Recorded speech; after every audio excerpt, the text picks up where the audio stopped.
వాక్యము మనల్ని బ్రతికిస్తుంది.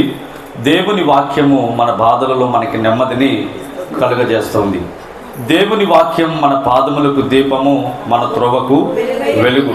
మనుషుడు రొట్టె వలన కాదు కానీ దేవుని నోట నుండి వచ్చు ప్రతి మాట వలన జీవించును.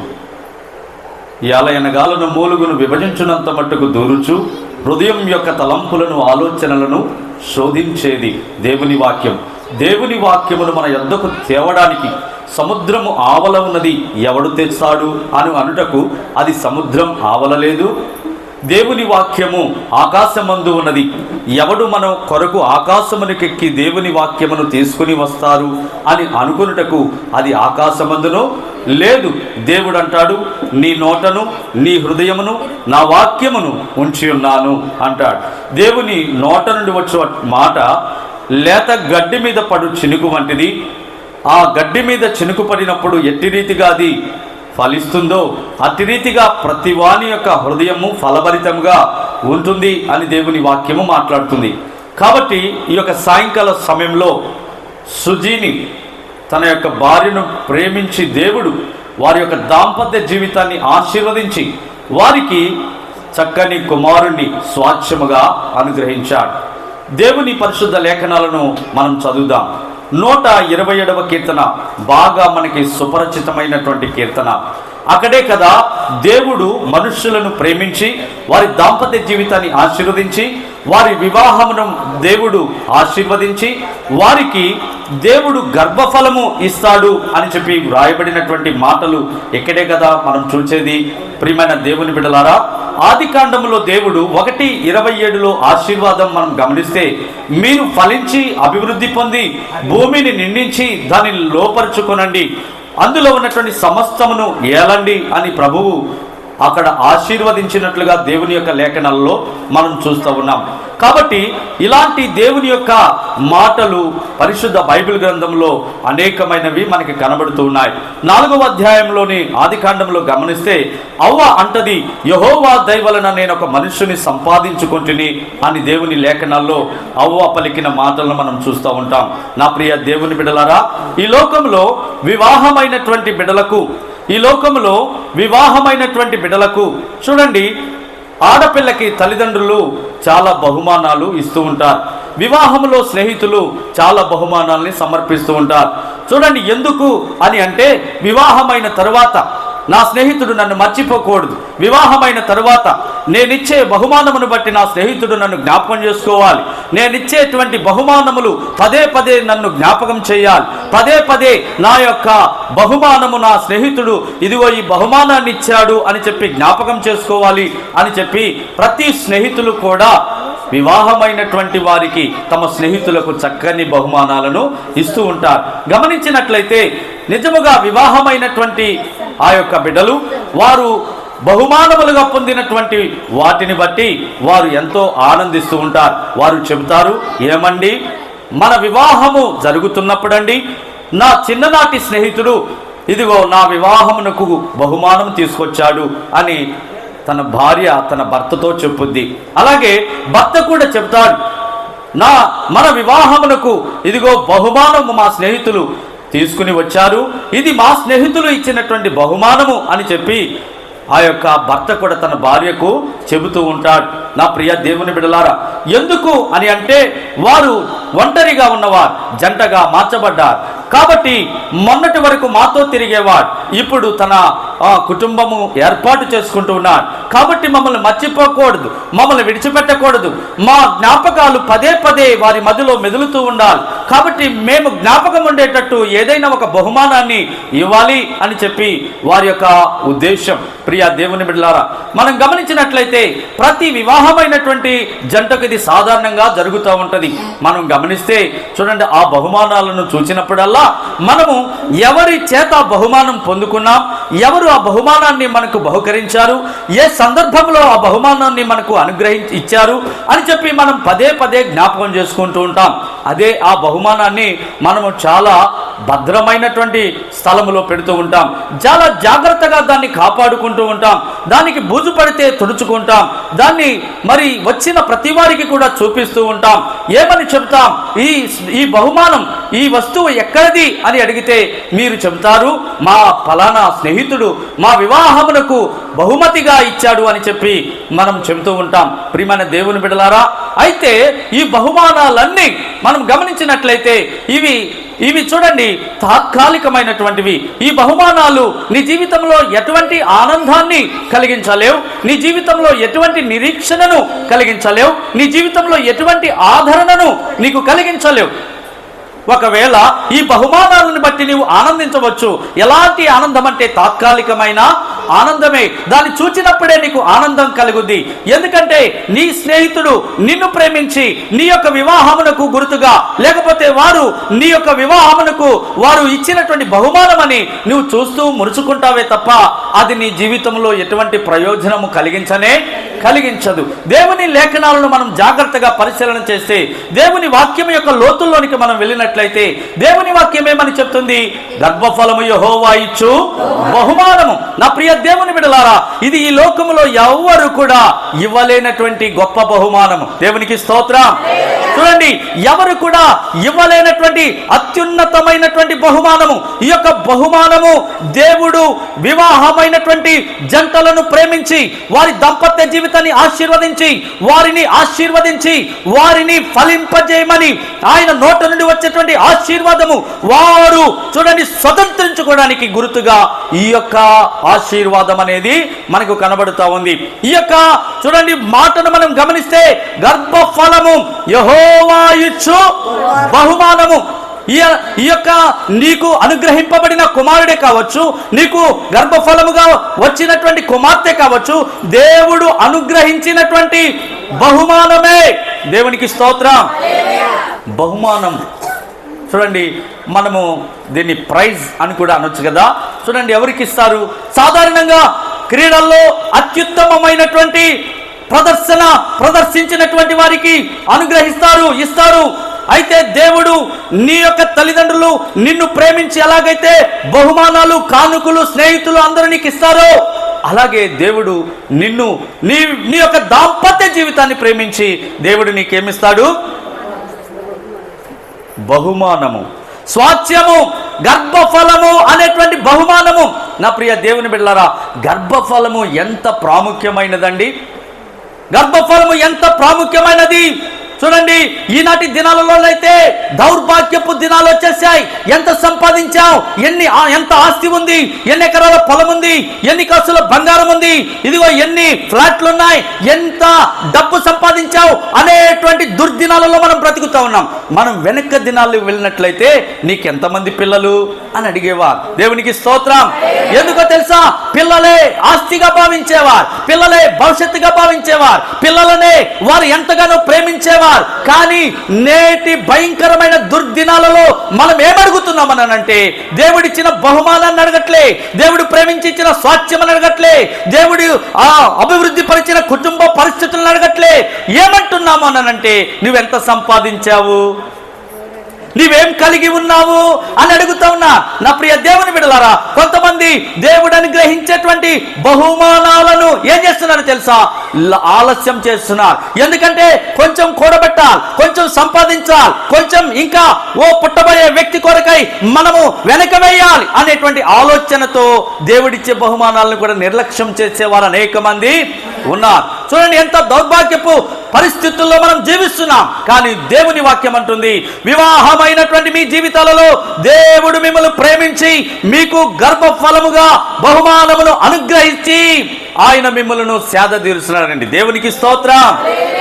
నా ప్రియ దేవుని బిడ్డలారా, చూడండి, ఈ యొక్క బహుమానము నీ జీవితంలో నిన్ను ఎంత ఆదరిస్తుంది అంటే, నిన్ను ఎంత ఓదారుస్తుంది అంటే, నిన్ను ఎంత ధైర్యపరుస్తుంది అంటే, నిన్నెంత బలపరుస్తుంది అంటే, ఇదిగో ఒకవేళ భార్యాభర్తల మధ్యలో ఏదైనా పొరపాటు, లేకపోతే ఏదైనా అపార్థము, ఏదైనా చిన్న గొడవ వచ్చినప్పుడు నేను నా పుట్టింటికి వెళ్ళిపోతాను అని పిల్లల పుట్టక ముందు తెగించేస్తారు. కానీ పిల్లలు పుట్టిన తరువాత ఈ బహుమానం ఎవరు పెంచుతారు, ఎవరు పోషిస్తారు, ఎవరు ఈ బహుమానమునకు భవిష్యత్తు చూపిస్తారు?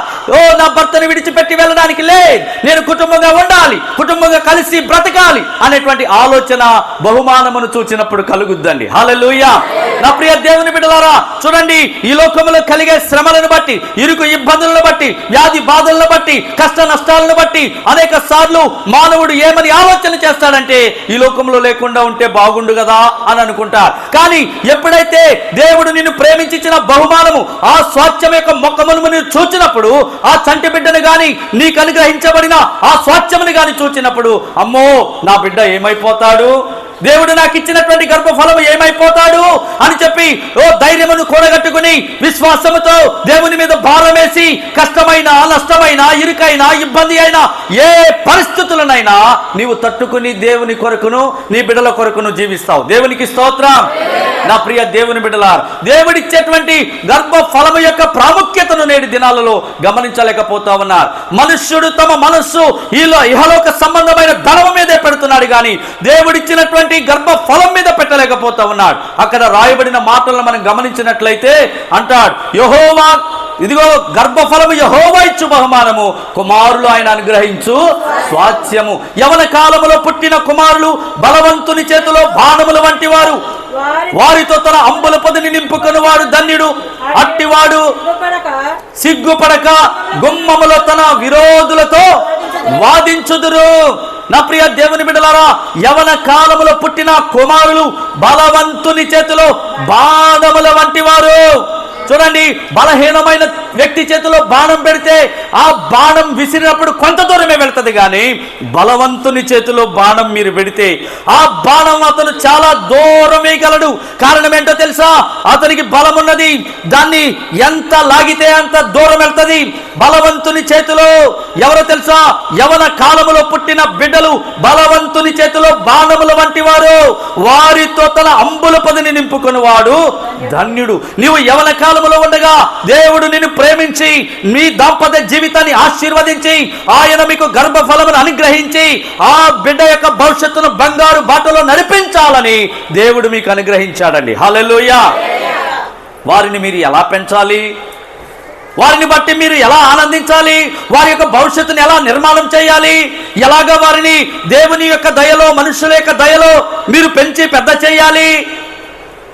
మీరు ఆ బహుమానమును చూచి దేవునికి కృతజ్ఞతాస్తుతులు చెల్లించాలి. ఆ స్వాస్థ్యమును చూచి దేవునికి వందనాలు చెల్లించాలి. నీవు ఎలాగైతే నీ స్నేహితుడు ఇచ్చిన బహుమానమును చూచి నీవు ప్రతి దినం అతన్ని జ్ఞాపకం చేసుకుంటావో, అలాగే బిడ్డలను చూసినప్పుడు కూడా దేవా నీకు వందనాలయ్యా, నీవు నన్ను ప్రేమించి నాకు గర్భఫలం ఇవ్వకపోతే, నాకు ఈ స్వాస్థ్యమును అనుగ్రహించకపోతే నేను ఒక నిందను అనుభవించే వ్యక్తిని. అన్న అంటది కదా, ఈ నింద నా మీద నుండి తొలగించండి ప్రభువా, ఈ నింద నా మీద నుండి తొలగించండి.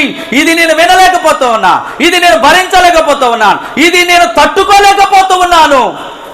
ఏడ్చి ఏడ్చి ఏడ్చి దుఃఖాకాంతురాలై యెహోవా సన్నిధిలో తన హృదయమును కుమ్మరించింది, అటు రీతిగా ప్రార్థించింది, అటు రీతిగా దేవునితో పెనుగులాడింది, అటు రీతిగా దేవుని మీద ఆమె ఏ విధంగా పోరాడిందో మనం చూస్తూ ఉన్నాం.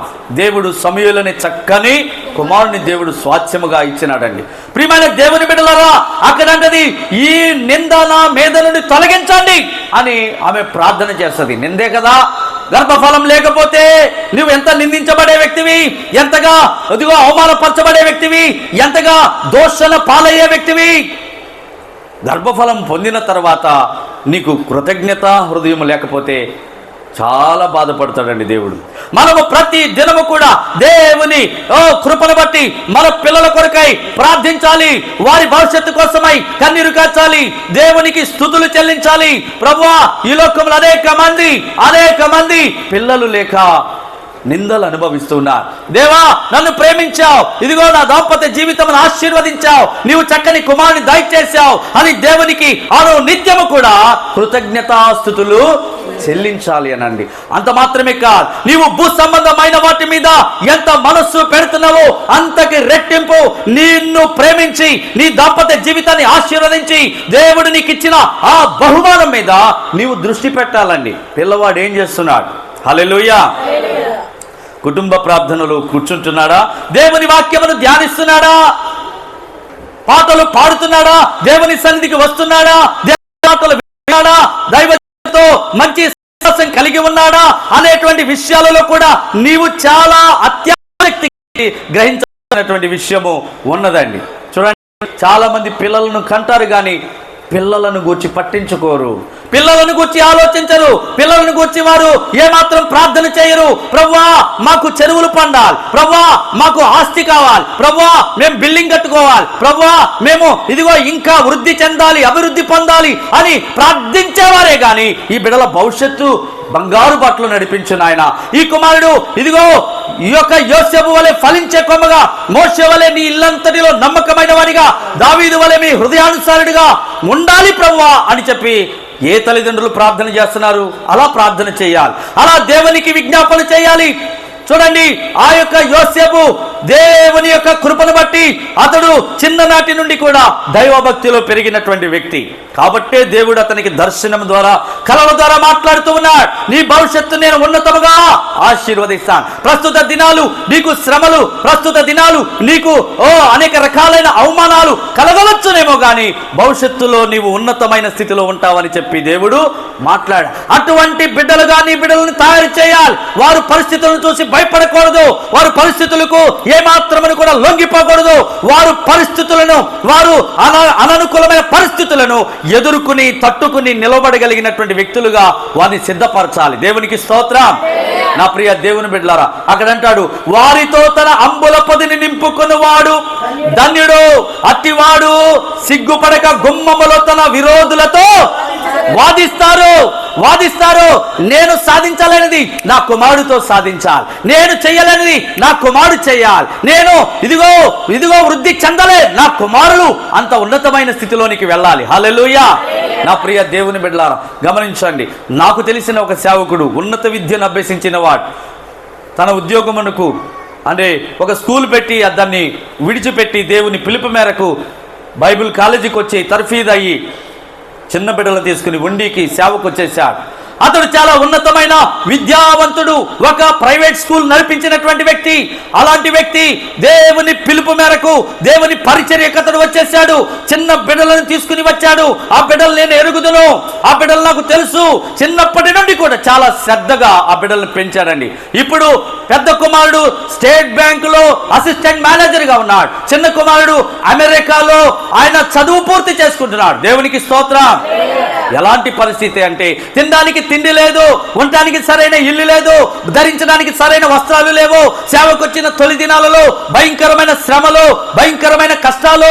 ఆ పిల్లలను పెంచడం చాలా కష్టమయ్యేది. వారు అడిగినవి కొనివ్వడం చాలా కష్టమయ్యేది. అయినప్పటికీ కూడా ఆ బిడ్డల యొక్క భవిష్యత్తు నిర్మాణం నిమిత్తం అతడు దేవుని పాదాలు పట్టుకున్నాడండి. చూడండి, ఇప్పటికి అతడు అంటాడు, నేను ఎలా పెంచానో, ఎలా చదివించానో, ఎలాగ వారికి అవసరతలు తీర్చానో నాకు కూడా అర్థం కావట్లేదు. కారణం ఏంటి? ప్రార్థించాడు, ప్రభువా ఈ బిడ్డల భవిష్యత్తును బంగారు బాటలో నడిపించాను, విద్యలో ఉన్నత శిఖరాలు అధిరోహించడానికి సహాయం చేయండి. వారు ఆ విధంగా విద్యలో ఉన్నత శిఖరాలు అధిరోహించి అద్భుతమైనటువంటి భవిష్యత్తులో వారు స్థిరపడ్డారండి. కాబట్టి ప్రియమైన దేవుని బిడ్డలారా, చూడండి, ప్రస్తుతం ఉన్న వాటి వైపు కాదు, నీ బిడ్డల భవిష్యత్తు కోసం, వారి యొక్క భవిష్యత్తు నిర్మాణం కోసం నీవు వారి కొరకు దివారాత్రులు దేవుని పాదముల పట్టుకుని పెరుగులాడే వ్యక్తిగా నీవు ఉండాలి.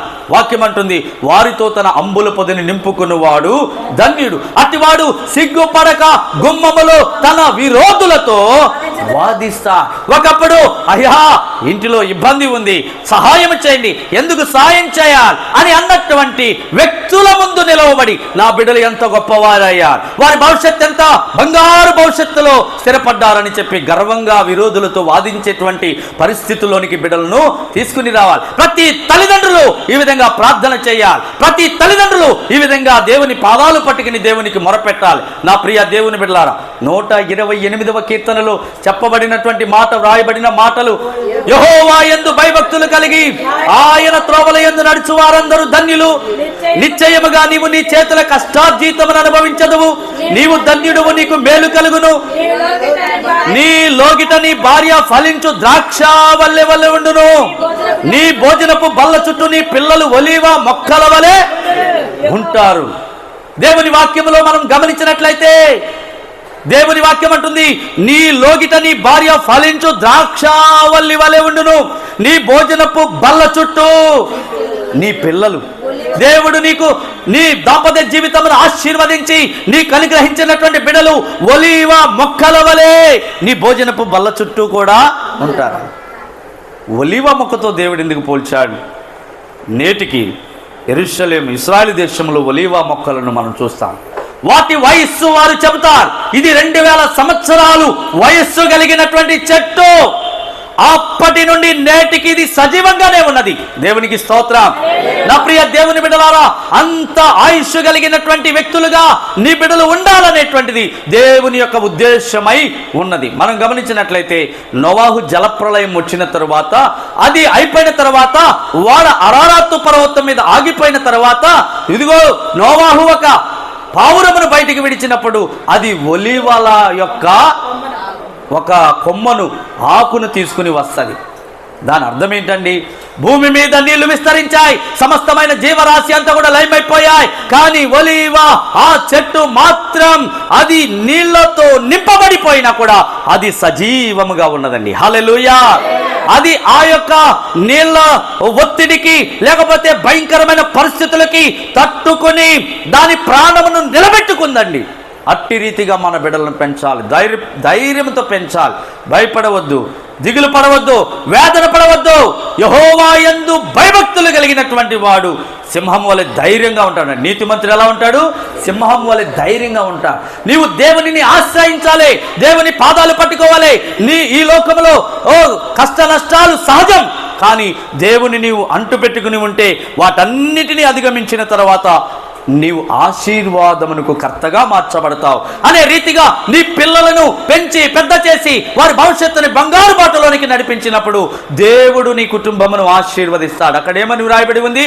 నీ భోజనపు బల్ల చుట్టూ నీ పిల్లలు ఒలీవ మొక్కల వలె ఉందురు అని దేవుని లేఖనాల్లో మనం చూస్తూ ఉన్నామండి.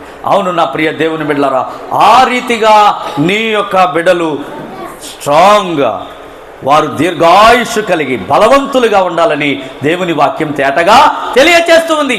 అలాగా సమూయేలును మనం చూస్తామండి.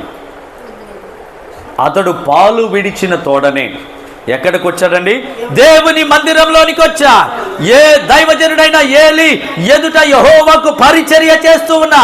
ఇదిగో అతడు చిన్ననాటి నుండి కూడా దేవుని యందు భయభక్తులు కలిగిన వాడిగా, ఆ దినాలలో దేవుని స్వరము, దేవుని దర్శనము అరుదుగా వచ్చుతున్నది. అలాంటి దినాలలోనే దేవుడు బాలుడైన సమూయేలుతో మాట్లాడాడండి. హల్లెలూయా. ఎంత గొప్ప ఆశ్చర్యకరమైన కార్యం. నీ బిడ్డలు కూడా దేవుని స్వరము వినగలిగినటువంటి వారిగా ఉండాలి, దేవుని దర్శనములను చూడగలిగినటువంటి వారిగా ఉండాలి, దేవుని భయమును కలిగినటువంటి వారిగా ఉండాలి. అలాంటి బిడ్డలుగా నీ బిడ్డలు పెరిగి పెద్దవారిగా మార్చబడినప్పుడు సమూయేలు చూడండి, ఒకే సమయంలో 3 పదవులు అతడు నిర్వహించాడండి. ఒకటి ప్రవక్త, యాజకుడు, న్యాయాధిపతి అనేటువంటి 3 పదవులను అతడు అధిరోహించాడు. అట్టి రీతిగా నీ బిడ్డలు ఎదిగి వర్ధిల్లాలి అంటే, ఫలించి అభివృద్ధి చెందాలి అంటే, అట్టి రీతిగా నీ బిడ్డలు గొప్పవారిగా మార్చబడాలి అని అంటే నీవు దేవుని దయలో పెంచాలండి. దేవునికి స్తోత్రం. వాక్యం అంటుంది, బాలుడు నడవవలసిన త్రోవను వానికి నేర్పు. సామెతల గ్రంథం 22వ అధ్యాయము మనం స్పష్టంగా చూస్తున్నాం. ఏమంటాడు? వాడు నడవవలసిన త్రోవను వానికి నేర్పు, వానికి నేర్పు. నేర్పకుండా నీవు వాడు ఎలా నేర్చుకుంటాడు? నేర్పకుండా వాడు ఎలా తెలుసుకుంటాడు? నీవు నేర్పితే వాడు నేర్చుకుంటాడు. వానికి నేర్పము. పెద్దవాడైనప్పుడు ఈ ప్రత్యేకమైనటువంటి పుట్టినరోజు వేడుకలో పాల్గొన్నటువంటి మీ అందరికీ దేవుని యొక్క సేవకునిగా ఇప్పటి వరకు చెప్పినటువంటి దేవుని మాటలను శ్రద్ధగా విన్నారు కదా. అట్టి రీతిగా మీ బిడ్డలను, మన బిడ్డలను పెంచి గొప్పవారిగా చేద్దాము. మరొకసారి సుజీని అలాగే అమ్మాయిని దేవుడు ప్రేమించి ఇచ్చిన చక్కని కుమారుడు హర్షవర్ధన్ ఆ కుమారుడికి మరొకసారి పుట్టినరోజు శుభాకాంక్షలు. దేవుడు ఆ కుమారుని దీవించి ఆశీర్వదించును గాక. ఆమెన్. ఆమెన్. God bless. అందరికీ వందనాలు. Thank you.